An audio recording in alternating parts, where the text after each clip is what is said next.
Hello everyone, स्वागत है आपका हमारे इस चैनल एनसीईआरटी विथ यस में। और उम्मीद है आप तरोताजगी के साथ जीवन व्यतीत कर रहे होंगे। और आज करेंगे इस पूरे वास्तविक संख्या का द एंड। और एक बार मैं अपने कलम को थोड़ा मिला लेता हूं, उसके बाद शुरू करूंगा इसे। चलो ठीक है। यदि अभी तक आपने हमारा चैनल सब्सक्राइब नहीं किया तो कृपया सब्सक्राइब करें और लाइक करना बिल्कुल ना भूलें, क्योंकि आपके सहानुभूति, आपके दमदार संघर्ष और मेहनत से हमें बड़ी खुशी और उन्नति मिलती है, ताकि हम बेहतर कर पाए अपने मार्ग की ओर। देखिए, क्वेश्चन नंबर 92 तक के सॉल्यूशन आपको मैंने पहले वीडियो में करा दिया है, और दूसरे वीडियो में यदि आपको अभी तक नहीं मिल पाया है तो प्लेलिस्ट खोले, उस पर लिखा होगा बीबीडी 2024, उसमें आप जाओ और देखो बाकी के 92 प्रश्नों के हल। और बेसिक कॉन्सेप्ट की एक अलग से वीडियो मिल जाएगी, सबसे पहले आपको उसे वो देखना है, उसके बाद ही आप आगे के क्वेश्चन को सोल्व कर पाओगे। खैर, आज खत्म करेंगे 93 से बाकी के सारे प्रश्न। 93 नंबर क्वेश्चन कहता है कि 4 माइनस रूट 3 कैसी संख्या है। तो आपको पता है कि एक अपरिमेय संख्या है, क्योंकि हम सब जानते हैं कि परिमेय संख्या में जोड़ेंगे चाहे घटाएंगे अपरिमेय संख्या को, तो प्राप्त हमेशा अपरिमेय संख्या ही होगा। क्वेश्चन नंबर 94 पर आते हैं और देखते हैं आगे। कह रहा है कि बताइए 6x के पावर 4y, 6x के पावर 4y है और 12xy है। कह रहा है इसका HCF महत्तम समापवर्तक क्या होगा। आप सबको पता है, ये बताने वाली चीज नहीं है, क्योंकि मैंने पहले ही बताया कि HCF का मतलब ये होता है कि दोनों में मौजूद हो, वो बड़ी से बड़ी संख्या जो दोनों के अंदर मौजूद हो। देखो, इसमें 6 है, इसमें भी 6 है, 6 गुना 2 है ना, तो 6 बड़ी संख्या है, 6 मौजूद है। और इसमें भी x है, इसमें भी x है, इसमें भी y है, इसमें भी y, यानी कि 6xy जो होगा इसका HCF होगा। आप याद रखोगे इसे, option number D for Devsena. आगे बढ़ेंगे और देखेंगे पूरे प्रश्नों को। अगला क्वेश्चन कह रहा है कि 2 तथा 2.5 के बीच की अपरिमेय संख्या कौन हो सकती है, यह बताइए। तो अगर हम 11 का वर्गमूल निकालेंगे तो देखिए किसके करीब जा रहा है, 9 का वर्गमूल 3 होता है, यानी कि 9 से बड़ा, यानी कि ये 3 से बड़ी संख्या है, तो होगी नहीं, 2.5 के बीच रख देना है। 5 की ओर आते हैं तो 2 का वर्गमूल 4 का वर्गमूल होता है 2, तो हम कह सकते हैं कि 2 ऐसी संख्या है और ये 5 है, तो 5 है कहने का मतलब कि पॉइंट कुछ बढ़ेगा, समथिंग बढ़ेगा। देख लेते हैं आगे। ये देखो, ये 22 पॉइंट कुछ है, तो यानी कि ये बहुत आगे जाएगा। ये 12 का मतलब है कि 9 से बड़ा है, यानी कि ये भी नहीं होगा, ये भी नहीं होगा, यानी कि बी आंसर है। समझ में आ रही है कैसे करना है। हिट एंड ट्रायल मेथड को पकड़ेंगे ताकि दिक्कत ना हो, याद रखेंगे हमेशा ऑप्शन से चलेंगे ज्यादा प्रश्नों में। आगे अगला क्वेश्चन है, 64 का वर्गमूल कितना होता है, 8, आप सबको पता है। और 64 का घनमूल कितना होता है, 4। कह रहा है भाग देने पर क्या प्राप्त होगा, कटा दीजिए, क्या प्राप्त हो रहा है, बी, यानी कि 2, बी फॉर बाहुबली। उम्मीद है यहां तक आप मजे के साथ पढ़ रहे होंगे और आराम से आप जीवन को बिता रहे हैं, और मजे के साथ मैथ को पढ़ते रहिए और दबा के चलिए। चलते हैं आगे। अगला प्रश्न देखिए और खुद से बनाने का प्रयास पहले कीजिए। देखिए क्वेश्चन सारे आसान हैं।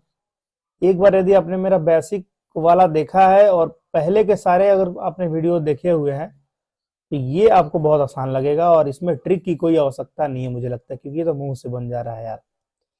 √10 गुना √15 किसके बराबर है, चलो आ जाओ। √10 गुना √15 किसके बराबर है, बड़ा आसान सा प्रश्न है। 10 को हम लिख सकते हैं 5 गुना 2 गुना 15 को लिख सकते हैं 5 गुना 3। अगर मैं ढूंढूं तो 5 दोनों में आ रहा है, तो 5 वर्गमूल हो गया और √6 अंदर रह गया, यानी कि 5 √6 जहां दिखे ठोकिए। सबसे छोटी पूर्ण वर्ग जो 16, 20, 24 प्रत्यक्ष से भाज्य हो। पूर्ण संख्या की बात कर रहा है, तो पूर्ण संख्या का मतलब होता है जिसका पूर्ण वर्गमूल हो, यानी इसका नहीं है, इसका नहीं है, दो ही का है। और सबसे छोटी की बात कर रहा है, तो 16 से कटाएंगे कट रहा है, 20 से कटाएंगे कट रहा है, 24 से कटाएंगे 24 से कट रहा है, 24 से कट रहा है, क्या 24 से ही है। तीनों से विभाज्य होने का बात कर रहा है, तो आप इसे आप एलसीएम निकाल सकते हैं इन तीनों का और कटा के चेक कर सकते हैं, नहीं तो बारी बारी से भी कटा के चेक कर सकते हैं। आ जाओ 24 ये नहीं कट रहा है तो ये नहीं होगा, यानी कि ये होगा। देखो पूर्ण वर्ग संख्या की बात कर रहा है यहाँ पर, तो पूर्ण वर्ग को ढूंढेंगे। 240 किसी का वर्गमूल नहीं है, 2400 किसी का वर्गमूल नहीं है मेरे भाई, 1600 ही वर्गमूल है और 3600, तो ये दोनों के बीच ही युद्ध चलेगा। और 1600 देख रहा हूं कि मैं 24 से नहीं कट रहा है, तो इसीलिए यह प्रश्न का उत्तर नहीं है, इसीलिए मैंने ऑप्शन नंबर डी को सिलेक्ट किया है। कुछ लोग कहेंगे तेजी से चल रहे हैं, कुछ तेजी से नहीं चल रहे हैं, ऐसे हलवे क्वेश्चन आपसे नहीं बन रहे हैं तो आपने पढ़ाई नहीं किया है। अगर आप यदि प्रथम इतनी अभाज्य संख्याओं का योग n है तो n हमेशा भाज्य होगा किससे? देखिए अभाज्य संख्याओं का योग यदि n है तो n हमेशा किससे भाज्य होगा, ये देखना है। अभाज्य संख्या की बात कर रहा है, यानी मान लीजिए कि 3 और 5 दो अभाज्य संख्या है, मान लीजिए प्लस कर देते हैं 8, ये 8 से विभाज्य है। अगला चेक करते हैं, 5 + 7 12 हो गया, क्या ये 8 से विभाज्य है? नहीं है, गया, यानी कि ऑप्शन नंबर 8 गया। अगला चेक करते हैं, 8 4 से विभाज्य है, 12 4 से विभाज्य है। अगला चेक करते हैं अभाज्य संख्या, 7 + 11 18 4 से विभाज्य है? नहीं है, यानी कि 4 भी गया। 6 का चेक करते हैं, यहाँ ही पहले में फेल हो गया, 8/6 विभाज्य नहीं है, यानी खत्म, ये भी नहीं होगा, यानी कि कोई नहीं, आंसर होगा डी। ठीक है, मैं देखो मेरा पढ़ाने का तरीका अलग है, मैं सारे ऑप्शन का पोस्टमार्टम कर रहा हूं क्योंकि आपको कंफ्यूजन ना रहे। मैं चाहता तो एक ही बार में आंसर देता कि अभाज्य संख्या किसी से विभाज्य नहीं होती, चाहे उनका योग हो चाहे कुछ हो। लेकिन मैंने ऐसा नहीं किया। आप लोगों को लग रहा हो कि मैं लंबा लेके जा रहा हूँ, खींच रहा हूँ, मैं खींच नहीं रहा हूँ। एग्जाम में आपके लिए फायदेमंद होगा कि मैं चारों ऑप्शन को डिटरमाइन करके चल रहा हूँ, क्योंकि ऑप्शन एग्जाम में फंसाए ना आपको, इसीलिए मैं सारे ऑप्शन को लेके चल रहा हूँ। याद रखेंगे इस चीज को। ये तो मेरे लिए ये सारे मैथ हलवे हैं, मैं चाहूं तो उड़ा दूं बहुत कम समय में। ठीक है, आपको भरोसा नहीं है तो आप मेरे शॉर्ट्स देख सकते हैं, मैं दिखा दूंगा आपको शॉर्ट्स मेरे। आप इस चैनल पे देखोगे, पहले के जो शॉर्ट्स अवेलेबल होंगे उसमें आपको देखने को मिलेगा कि मैं कितनी उड़ाता हूँ प्रश्नों को।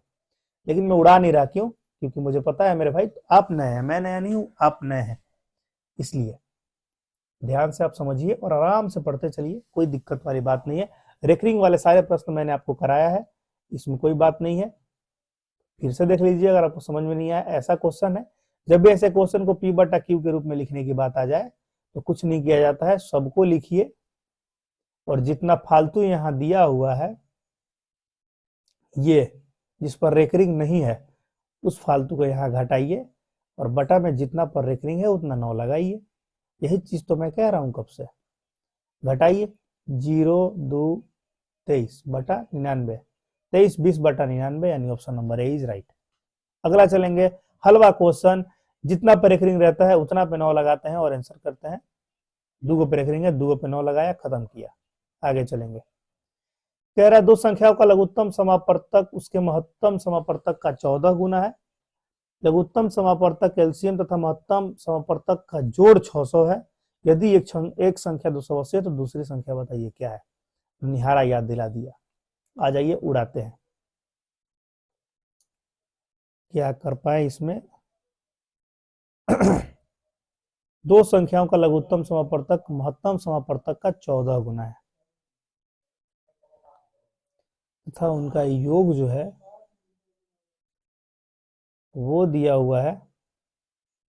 उस योग को हम क्या करेंगे, चलिए, कह रहा है कि दो संख्याओं का लघुत्तम समापवर्तक महत्तम समापवर्तक का 14 गुना है। मान लेते हैं कि हमारा जो महत्तम है वो अगर x है तो इसका 14 गुना हमारा एलसीएम है, और अगर दोनों को जोड़ दिया जाता है तो संख्या मिलती है 600। क्लियर है? तो बताइए क्या कर सकते हैं। तो 15x बराबर लिख सकता हूं मैं 600,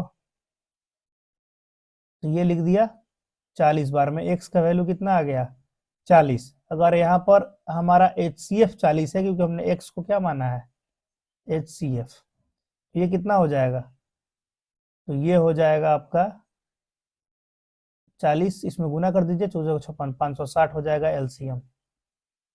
यानी कि HCF हमें मिल गया 40 और एलसीएम मिल गया 560।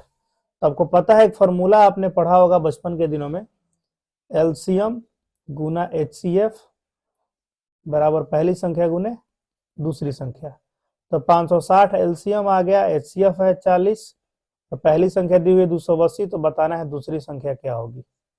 0 0 कटाइए, 4 7 28, 7 से कटाइए, 7 8 56, 80 बार में दूसरी संख्या का वैल्यू क्या आ गया 80। Option number B for Baahubali. ठीक है, कैसा है सोल्यूशन आपके पास है, आप देख लो। अगले क्वेश्चन पे आते हैं।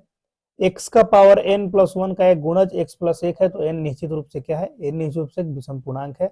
कैसे है आइए चेक करते हैं। इन सब क्वेश्चन को आप एक प्रकार से याद ही कर लोगे तो बेहतर होगा, ठीक है, या छोड़ ही दोगे तो बेहतर होगा, लेकिन मैं देखता हूँ सोल्व करा देता हूँ, क्योंकि ऐसे क्वेश्चन जो होते हैं वो नहीं बनाने चाहिए। एग्जामिनर टाइम बर्बाद करने के लिए सब क्वेश्चन देता है, ठीक है।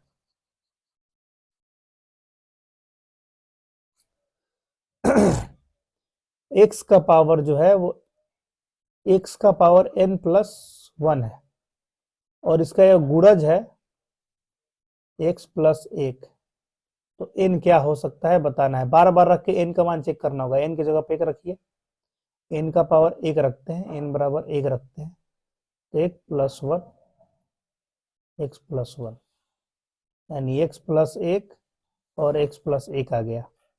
बराबर 0 करके हल करेंगे, लंबी जाएगी, और हर बार आंसर आपका जो आएगा वो विषम पूर्णांक के रूप में आएगा। 1 आएगा, 2 आएगा, 3 आएगा, 2 नहीं आएगा, 3 आएगा, 5 आएगा, ऐसे आएगा। प्लस में भी आ सकता है, माइनस में भी आ सकता है, तो ये दोनों खत्म हो गया, सम कभी नहीं हो सकता, इसलिए विषम पूर्णांक आंसर हो गया। इसीलिए मैं कर रहा था वैसे। अगला देखिए, कर किसका दशमलव प्रसार शांत है, किस भिन्न का दशमलव प्रसार शांत है। शांत कहने का मतलब हमेशा वो 2 गुना 5 के रूप में हर रहना चाहिए, इसके अलावा कोई भी फालतू चीज घुसा तो समझिए कि वो गलत है। इसमें देखिए 7 घुस गया, खत्म। इसमें देखिए 77 21 3 7 2 घुस गया, खत्म। ये 91 तो कट रहा है ना, चेक कर लेते हैं इसको। 91/2100, 7 से कटेगा 13 बार में, 77 21, अब ये नहीं कटेगा, 3 बच गया, यानी कि नहीं होगा, ये फेल हो गया। इसका चेक करते हैं। 7 का क्यू ये भी है, 7 का क्यू ये भी है, खत्म। यानी 1/2 का पावर 3 गुना 5 का पावर 3, यानी यही सही है। Option number C is right. अगला, संख्या रेखा पर कह रहा है कि संख्या रेखा पर नंबर लाइन पर प्रत्येक बिंदु प्रदर्शित करते हैं, क्या प्रदर्शित करते हैं, वो माइनस भी हो सकता है, 0 भी हो सकता है, प्लस भी हो सकता है, इसलिए वो वास्तविक संख्या है। यदि n एक प्राकृतिक संख्या है तब रूट n क्या होगा। n एक प्राकृतिक संख्या है तो रूट n क्या होगा। n बराबर 1 रख लिया तो 1 आ जाएगा, n बराबर 2 रख लिया तो अपरिमेय संख्या हो जाएगा। यानी वो अपरिमेय संख्या भी हो सकता है, परिमेय संख्या भी हो सकता है, कभी प्राकृतिक संख्या कभी अपरिमेय संख्या। नहीं, ऑप्शन नंबर डी नहीं हो सकता है। क्या प्राकृतिक संख्या किसे कहते हैं। प्राकृतिक संख्या जो 1 से शुरू हो और अनंत तक जाए, यही तो है प्राकृतिक संख्या।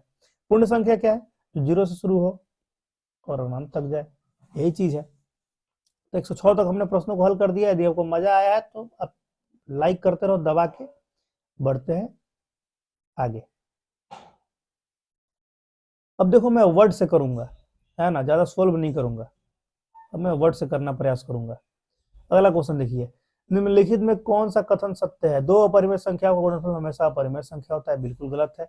यदि हम √2 और √2 को गुना कर रहे हैं तो परिमेय संख्या मिल जाएगा, इसीलिए गलत है।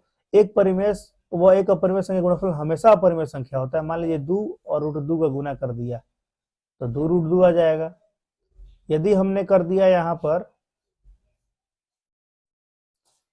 2 गुना √3 तो यहाँ पर 2 √3 आ जाएगा। कहने का मतलब यही ऑप्शन सही है। अगला वही चीज हो गया, लड़ गया है। निम्नलिखित में कौन अभाज्य संख्या, अभाज्य जो किसी से कटे ना, यानी कि 11। यदि दो संख्याओं का गुणनफल 15, यदि दो संख्या का HCF 15 और LCM 90 तो संख्या का गुणनफल क्या होगा। गुणनफल कहने का मतलब क्या, HCF गुना LCM बराबर पहली संख्या गुने दूसरी संख्या, यही तो है ना। गुना कर लीजिए, 15 9 20 से, यानी 120 इन आएगा सर। 15 9 35 से 135 पे को 0 13 50। गुणनफल पूछ रहा है, भुलाएंगे नहीं। गुणनफल का मतलब इन दोनों का गुना करके क्या प्राप्त होगा, तो यही प्राप्त होगा। आगे पाई एक अपरिमेय संख्या है, यदि इसका वैल्यू दिया रहता है 22/7 तो हो जाता परिमेय संख्या, याद रखेंगे। √7 एक अपरिमेय संख्या है। निम्न में कौन सा एक परिमेय संख्या है। परिमेय कहने का मतलब पूर्ण वर्ग हो, 4/5 ये है, √5 एक अपरिमेय संख्या है। निम्नलिखित में कौन अलग है? अलग कहने का मतलब क्या? 3/5 ये एक परिमेय संख्या है, ठीक है। 4 ये देखिए 16 का 4/4 यानी कि 1 आ जाएगा, ये भी एक परिमेय संख्या है, यानी कि ये दोनों एक जैसा है। ये देखिए 5/9 ये भी एक परिमेय संख्या, ये भी फेल हो गया, नहीं अलग कौन है? सी। 3 से कटाइए 3 5 6 15, √5 आ गया, √5 एक अपरिमेय संख्या है, ऑप्शन नंबर सी राइट है। 3 + 2 √5 एक अपरिमेय संख्या है, ये भी सही है, जोड़ो चाहे घटाओ परिमेय ही आएगा। निम्नलिखित में कौन अभाज्य संख्या है जो किसी से ना कटे? डी, देवसेना। ये देखिए वही क्वेश्चन है, दोनों को गुना कीजिए और बराबर हो जाएगा, वही आंसर हो जाएगा। देखिए बनाया भी है 1250 बी, यानी कि अगला x² - 5x + 4 = 0, तो x का मान क्या होगा? x का मान क्या हो सकता है? पूर्णांक हो सकता है। पूर्णांक कहने का मतलब क्या है? +-0 तीनों आ सकता है आंसर। इनमें कौन अपरिमेय संख्या नहीं है? देखिए ये परिमेय संख्या है, ये भी अपरिमेय संख्या है, ये भी है। क्यों है? √4 यहाँ 4 √5 का मतलब ये 4 जो है वो करणी है, ये करणी कहते हैं। करणी कहने का मतलब 5 का पावर 1/4 है, ये है, ठीक है। तो ये भी अपरिमेय संख्या है ना। ये देखिए ये है परिमेय संख्या, 3 × 4 12। घबराइएगा नहीं, इसका मतलब जो है ये जो लिख रहा है यहाँ पर ये करणी है। करणी कहने का मतलब ये होता है कि अगर 4 बार 5 आएगा तब जाकर ये रूट हटेगा, नहीं तो नहीं हटेगा। याद रखेंगे, सब बेसिक पार्ट है। आगे आते हैं। मैं देखिए उड़ा रहा हूं सब, क्यों उड़ा रहा हूं? क्योंकि आपको पता है कि सब बन जाएगा। देखिए ये भी है, जब भी वृत्त पर मिलने की बात करें आप एलसीएम ले लो, आपका आंसर मिल जाएगा। देखो लिया हुआ है नीचे 24 आंसर है। भाज्य बराबर क्या होता है भाई साहब? भाज्य गुने भागफल प्लस शेषफल। √2 एक अपरिमेय संख्या है। 625 के अभाज्य गुणनखंडों में 5 के घात कितने होंगे? 5 के घात कितना होगा? तो 5 का घात कितना है आप निकालोगे तो आप पता लग जाएगा। 625 का घात होगा जो, वो 5 तो नहीं होगा यार, 4 होना चाहिए, है ना। अरे भाई साहब निकालना है, कैसे निकालना है? आ जाओ देखो।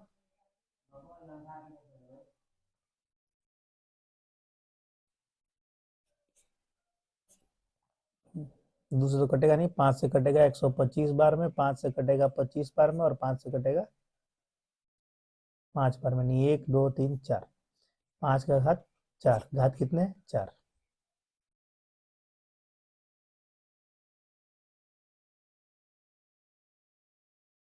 तो याद रखेंगे, हमने अभी तक 125 क्वेश्चन कर लिए हैं। आगे आते हैं। अभी तक आपने हमारा चैनल सब्सक्राइब नहीं किया तो सब्सक्राइब करना ना भूलें, मेहनत आपके लिए हो रही है। कौन सी परिमेय संख्या जिसका पूर्ण वर्गमूल बन जाए? वही तो है ना, इसका नहीं बन रहा, इसका नहीं बन रहा, इसका नहीं बन रहा, ये है 7/8 का। परिमेय और अपरिमेय का गुणनफल हमेशा क्या हो सकता है? हमेशा ये परिमेय हो सकता है क्या? परिमेय और अपरिमेय का गुणनफल हमेशा अपरिमेय होगा। 3√5, 3√5, ठीक है। 4√3 सही है, हमेशा परिमेय आएगा, ऑप्शन नंबर बी सही है।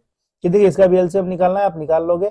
1 3 5 का एलसीएम हमेशा 15 होगा, इसीलिए option number D.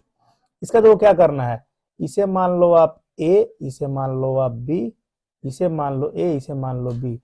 a + b × a - b, यानी a² - b², यानी 3 का स्क्वायर माइनस √3 का स्क्वायर। 3 का स्क्वायर 9 और -3 का स्क्वायर क्या होगा? 3, यानी आंसर आएगा 6। 6 क्या है? एक परिमेय संख्या है, ऑप्शन नंबर सी। परिमेय संख्या का दशमलव प्रसार कैसा होता है बताना। देखिए 2 और 5 के एक्स्ट्रा कोई घुस रहा है? नहीं, यहाँ एक्स्ट्रा कुछ नहीं घुस रहा, तो हम कहेंगे शांत है। दो परिमेय संख्या के बीच कितनी परिमेय संख्या? अनंत। 1 और 2 के पास हम अनंत निकाल सकते हैं, आपने 9th क्लास में पढ़ा है ये चीज, सही है। 22/7 एक परिमेय संख्या है, यही यहाँ अगर पाई लिखा होता तो हम कहते यह एक अपरिमेय संख्या है, याद रखेंगे। यदि भाग एल्गोरिथम का प्रयोग किया जाए तो a = 72 रख दिया जाए और b = 9 रख दिया जाए, तो बताइए r बराबर क्या होगा? तो r = 0 होगा, क्योंकि q = 8 हो जाएगा, 9 से कट जाएगा, ये 8 बार में पूरा पूरा, तो शेषफल 0 ही तो बचेगा ना। महत्तम समापवर्तक बराबर होगा हमेशा पहली संख्या गुने दूसरी संख्या के, फॉर्मूला है ये। एलसीएम गुना एचसीएफ बराबर क्या होता है? पहली संख्या गुना दूसरी संख्या, वही कह रहा है एचसीएफ। एलसीएम बराबर पहली संख्या गुना दूसरी संख्या। निम्नलिखित में कौन परिमेय संख्या है जिसका पूर्ण वर्ग हो? निम्नलिखित कौन अशांत दशमलव प्रसार होगा? अशांत कहने का मतलब क्या भाई साहब? इसमें एक्स्ट्रा कुछ घुसे, देखिए इसमें 3 घुस गया है ना, और 2 घुस गया और फिर एक 3 घुस गया, 3 9 दूनी 18, 3 एक्स्ट्रा है इसमें, इसीलिए यह कहानी खत्म हो गया, यानी कि यही आंसर होगा। बाकी देखिए 8 में सिर्फ 2 ही है, इसमें सिर्फ 2 ही है, 2 गुना 5 तभी तो 0 बना रहा है ना, इसलिए दोनों ऑप्शन गलत है। चलो आगे आते हैं। निम्न में कौन अब परिमेय संख्या? हलवा है भाई साहब, क्यों ही बनाऊं मैं, कट गया ये √2 और √2, खाली 2 बचा, ऑप्शन नंबर डी। 11/5 कैसा है? 15 है, 3 गुने 5 यानी अशांत होगा, 3 आ रहा है ना एक्स्ट्रा इसमें। वृत्तकार पथ पे दौड़ रहे हैं भाई, दौड़ते रहे और दौड़ते रहे, एलसीएम निकालो। 17/24 का दशमलव प्रसार क्या होगा? 24 आ रहा है बट्टा में, कुछ नहीं करेंगे, बट्टा में 24 है देखेंगे। 24 कहने का मतलब 3 गुना 2 का पावर 3, 8 का 24, एक्स्ट्रा क्या घुसा इसमें? 3, तो कहेंगे कि इसका दशमलव अशांत है। 11/25, देखिए खाली 5 का स्क्वायर हर में आ रहा है, यानी कि 2 के पावर 0 छिपा हुआ है, हम कह सकते हैं इसका दशमलव प्रसार क्या होगा? शांत। शांत होगा तो कितना हो, कटा के करेंगे, सी आएगा, भाग दे लोगे। अरे भाई साहब 25 में 11 में भाग दे लोगे, पॉइंट लगेगा तो 0, 25 चौका 100, कितना बचेगा? 10 बचेगा, फिर आ जाएगा 25 चौका 100, कट जाएगा 0.44 बार में। 1/3 हमेशा से ही यह परिमेय संख्या होगा, क्योंकि p/q के रूप में। कौन अपरिमेय संख्या है जिसका पूर्ण वर्ग ना हो? पूर्ण वर्ग ना हो, पूर्ण वर्ग ना हो 2.5, देखो यहाँ ये है 2.5, 25 नहीं है ये रूट में 2.5 लिखा हुआ है, याद रखेंगे, इसका है, इसका है, इसका है, इसका नहीं है, इसलिए ये होगा।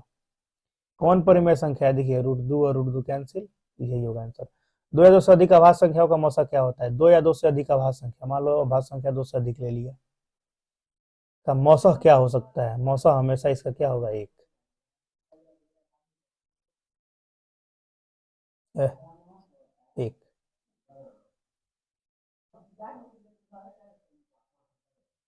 आगे, 2 क्रमिक सम संख्याओं का मौसा क्या होगा? 2 क्रमिक सम संख्या यानी कि 2 और 4 क्रमिक सम संख्या, इसका मौसा क्या होगा? हमेशा 2, बी। अगला, यूक्लिड विभाजन एल्गोरिथम में 2 धनात्मक पूर्णांक के निम्न में किसे परिकलित करने के तकनीक है? यूक्लिड विभाजन से क्या निकाला जा सकता है? तो मौसा निकालते हैं। a/b में b जो हर है वो 2 के पावर n गुना 5 के पावर m के रूप में रहता है, तो बताइए उसका तब संख्या क्या हो सकती है? तब संख्या कोई ऐसा हो सकता है 2 का पावर n हो सकता है, 3 नहीं हो सकता है, 3 नहीं हो सकता है, 3 नहीं हो सकता है, क्योंकि 2 का पावर n है। इनमें कौन सी संख्या अपरिमेय? अपरिमेय जिसका पूर्ण वर्ग ना बन पाए, इसका बन रहा है, इसका बन रहा है, इसका बन रहा है। 150 देखिए बना हुआ है भाई साहब, 75 बार एक ही क्वेश्चन आ रहे हैं। कैसी संख्या? देखिए किसी भी टर्म को ये फॉलो नहीं कर रहा है, कैसा आ गया? 12 आ गया, 1 1 1 आ गया, किसी भी टर्म को फॉलो नहीं कर रहा है, इसलिए अपरिमेय संख्या है। आगे आते हैं,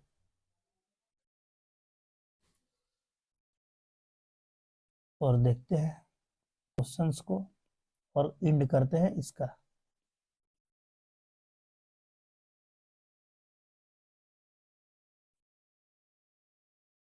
हाँ, इनमें कौन परिमेय संख्या है? अरे भाई साहब कितनी बार आओगे यार तुम, ये नहीं है, ये नहीं है, ये नहीं है, ये है। 144 जीरो में 2 का अधिकतम घात कितना हो सकता है? आइए बनाते हैं। 2 से कटाइए, ऐसे तो ये 12 का स्क्वायर है, मैं उड़ा सकता हूँ लेकिन मैं उड़ाऊंगा नहीं। आ जाओ आराम से बनाते हैं यार, बनाने का मन कर रहा है।